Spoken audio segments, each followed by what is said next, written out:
Çayın su sərfi 480 kub metr bölək saniyə, çay dərəsinin ən kəsin sahəsi isə 1200 kvadrat metr olarsa, çaydakı suyun axın sürətini hesablayın. Ümumiyyətlə bildiyimiz qədər bunu ilk növbədə qeyd eləyək ki, çayın su sərfini təyin edən zaman çayın sürətini Q ilə qeyd eləyək.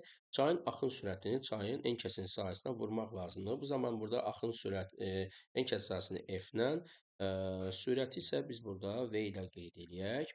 Amma bizdə isə burada gördüyümüz kimi bizdən axın sürətini istəyir. Yəni V-ni tapmamızı istədiyindən biz bu zaman V-ni təyin etmək istəsək, bu zaman Q-nü biz bölməliyik F-ə, yəni çayın ən kəsin sahəsinə. Belə ki, buna da əsaslansa, biz burada 4 çayın su sərfi, yəni 480-i böləcəyik çayın ən kəsin sahəsinə. Beləcə doğru bəndimiz isə burada 0,4 metr bölünsün saniyə olacaq.